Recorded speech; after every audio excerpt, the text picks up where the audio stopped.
दादी दादी मुझे कहानी सुनाओ। मेरी प्यारी बेटी, आज मैं तुम्हें एक सबक आमोज कहानी सुनाती हूँ। एक बाप और उसका बेटा सफर पर निकले। उनके साथ एक गधा भी था। शुरू में दोनों पैदल चल रहे थे और गधा साथ साथ जा रहा था। रास्ते में एक आदमी मिला। वो हंस कर बोला, कितने अजीब लोग हो, सवारी साथ है और फिर भी पैदल चल रहे हो। ये सुनकर बाप ने सोचा कि शायद ये बात ठीक है। वो फौरन गधे पर बैठ गया और बेटा साथ चलने लगा। कुछ दूर आगे गए तो एक और शख्स मिला। इसने कहा, कैसा जालिम बाप है, खुद तो आराम कर रहा है और बच्चे को पैदल चला रहा है। बाप को ये बात बुरी लगी। वो फौरन नीचे उतर गया और बेटे को गधे पर बिठा दिया। अब बेटा गधे पर था और बाप पैदल चल रहा था।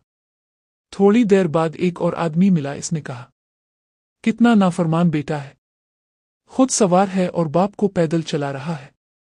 ये सुनकर दोनों मजीद परेशान हो गए। उन्होंने सोचा कि क्यों ना दोनों ही गधे पर बैठ जाएं। अभी वो कुछ ही दूर गए थे कि एक शख्स गुस्से से बोला, शर्म करो, एक बेजुबान जानवर पर दो दो बंदे बैठे हो, इस पर जुल्म कर रहे हो। अब तो वो बिल्कुल उलझ गए। आखिरकार उन्होंने गधे को अपने कंधों पर उठा लिया और चलने लगे। लोग ये मंजर देखकर हंसने लगे और कहने लगे, ये कैसे पागल लोग हैं, गधा सवारी के लिए होता है और ये इसे उठाकर ले जा रहे हैं। ये सब सुनकर बाप और बेटा खामोश हो गए और आखिरकार उन्हें समझ आ गई कि मसला उनके अमल में नहीं बल्कि लोगों की सोच में है। सबक: दुनिया को खुश करना नामुमकिन है। आप कुछ भी करें, लोग बात जरूर करेंगे।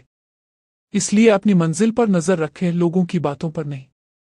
याद रखें, हुआ का काम चलना है और अब का काम आगे बढ़ना है। खामोशी से मेहनत करें, एक दिन कामयाबी खुद आपकी आवाज बन जाएगी।